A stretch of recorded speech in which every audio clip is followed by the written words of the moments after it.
Bonjour à tous. Dans cette vidéo, on va commencer à parler des modos. Alors les modos, c'est assez long à expliquer parce qu'il y en a beaucoup. Donc on va faire ça en plusieurs parties. Donc aujourd'hui, dans cette partie-là, on va juste faire une introduction à la modalité. Donc qu'est-ce que c'est, comment ça fonctionne. Et ensuite, je vous parlerai d'un seul modal, le modal can. Alors avant toute chose, ce qu'il faut savoir sur les modos, c'est qu'ils ont tous une valeur spécifique. Ils permettent d'exprimer différentes fonctions. D'accord? Donc ça peut être la probabilité, ça peut être l'obligation, l'absence d'obligation, la possibilité. Et voilà, il y a plein de valeurs différentes. Et ce qui est facile, par contre, c'est qu'ils se comportent tous pareil. D'accord? Ils fonctionnent tous de la même façon. À chaque fois, quand on va utiliser un modal, juste après, on va mettre une base verbale. Base verbale, donc c'est le verbe non conjugué. Par exemple, quand on parle du verbe to be, le verbe être, ben, la base verbale, ce serait juste be. Donc on ne met pas le to de l'infinitif, on ne met pas ing après, on ne met pas ed, on ne met pas de s, on ne met rien du tout. On prend juste le verbe comme ça. Je vous ai mis deux exemples. I can ski quite well. Donc vous avez vu, on met can. Et ensuite on met ski sans le conjuguer, sans rien faire. He must be freezing. Là vous avez be sans conjugaison. Alors des modos en anglais, il y en a 8. D'accord? Il y a 8 modos, je vous les affiche là. Et ces modos, ils peuvent avoir deux formes. Ils peuvent avoir une forme présent, une forme prétérite. Donc ce qui au total en fait quand même un peu plus. Par contre, dans ces modos, il y en a plusieurs qu'on utilise très rarement, qui sont pas très utiles, ou en tout cas qui sont pas pour des débutants, donc on n'en parlera pas du tout. Donc il nous reste ces modos-là qui sont les plus importants, donc can, could, may, might, must, should, will et would. Attention d'ailleurs à la prononciation, vous avez bien vu que pour could, should et would, on ne prononce pas le L. Alors aujourd'hui, ce qui nous intéresse, nous, c'est le modal can, et sa forme aussi prétérite could. Alors, pour faire simple, on va avoir deux valeurs principales de can.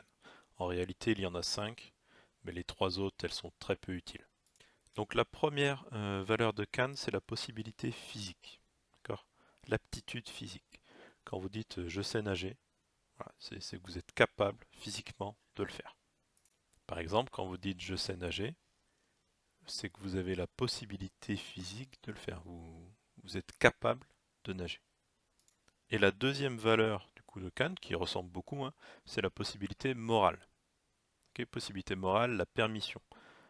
Par exemple, quand on dit tu peux regarder la télévision, alors là c'est pas tellement la possibilité physique, hein, parce que ça paraît logique, que tout le monde est capable de regarder la télévision. C'est la possibilité morale dans le sens je t'autorise à regarder la télévision. Donc si on veut résumer et faire très simple, can, en gros, il exprime la possibilité physique ou morale et la permission. Et d'ailleurs en français, il sera très souvent traduit soit par pouvoir, soit par savoir. Donc, je vous mets quelques exemples. Je sais danser, je ne sais pas danser.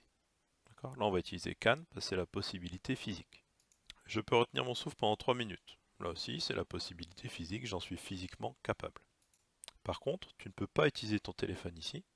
Vous voyez bien que c'est pas physique. C'est qu'en fait, tu n'as pas le droit, tu n'as pas la permission. Et dans ces trois exemples, vous voyez qu'en français, on utilise le verbe savoir ou le verbe pouvoir. Alors maintenant, je vous montre comment ça marche en anglais. Donc, dans une phrase affirmative, vous allez dire I can swim.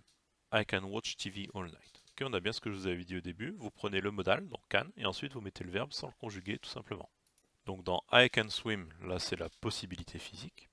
Et dans I can watch TV all night, là par contre, on sent que c'est la permission. C'est j'ai le droit de regarder la télé toute la nuit. Ce modal, on peut forcément aussi l'utiliser à la forme négative.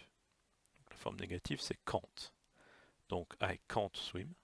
Là, on le traduira en français par je ne sais pas nager. Je n'ai pas la possibilité physique de nager, je ne sais pas faire. Ou alors, pour la permission, I can't watch TV all night. D'accord? Là, ça voudrait dire, du coup, je n'ai pas le droit, je ne peux pas regarder la télé toute la nuit. Et enfin, pour poser une question, can you swim? Donc là, on l'utilise comme un auxiliaire, comme n'importe quel auxiliaire, donc on le remet au début de la phrase. D'accord? Comme toutes les questions, auxiliaire, sujet, verbe. Donc, can you swim? Est-ce que tu sais nager? Et pour la permission, can I watch TV all night?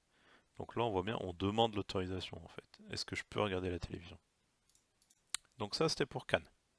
Rappelez-vous, on a vu que can, il avait aussi une forme prétérite qui est could. Puisque could, c'est le prétérite de can, il va permettre d'exprimer la possibilité ou la permission, mais dans le passé cette fois. Donc au lieu de I can swim, ça sera I could swim. Sous-entendu, dans le passé, je savais nager, je pouvais nager.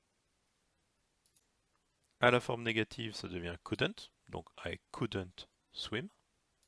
Et à la forme interrogative, ça marche pareil que pour can. On remplace juste par could, donc could you swim. Alors un petit récap. Can et could, ils permettent d'exprimer la possibilité, qu'elle soit physique ou morale, et la permission. D'accord? S'il y a deux valeurs à retenir, c'est ça. C'est la possibilité et la permission. On va souvent les traduire en français avec le verbe savoir ou le verbe pouvoir. Je peux faire, je sais faire. Can, c'est pour parler au présent. Could, c'est pour parler du passé. Et la forme négative de can, c'est can't. La forme négative de could, c'est couldn't. Pour ceux qui veulent aller un tout petit peu plus loin, je vous mets un autre cas d'utilisation de could. Alors regardez ces deux questions. Can you close the door please? Et could you close the door please? Les deux, en gros, c'est pour demander est-ce que tu peux fermer la porte. Donc vous voyez bien que les deux, elles sont au présent. D'accord? C'est en ce moment qu'on demande à quelqu'un s'il peut fermer la porte. Alors pourquoi du coup on utilise can ou could? Vu que les deux sont au présent, ça paraîtrait plus logique de tout le temps utiliser can. En fait, là la deuxième question avec could, elle est plus polie que la première. Parce qu'en fait, en utilisant le prétérit, on montre inconsciemment qu'on part pas du principe que ça va être validé, qu'on demande vraiment son avis à la personne, qu'on demande vraiment son autorisation.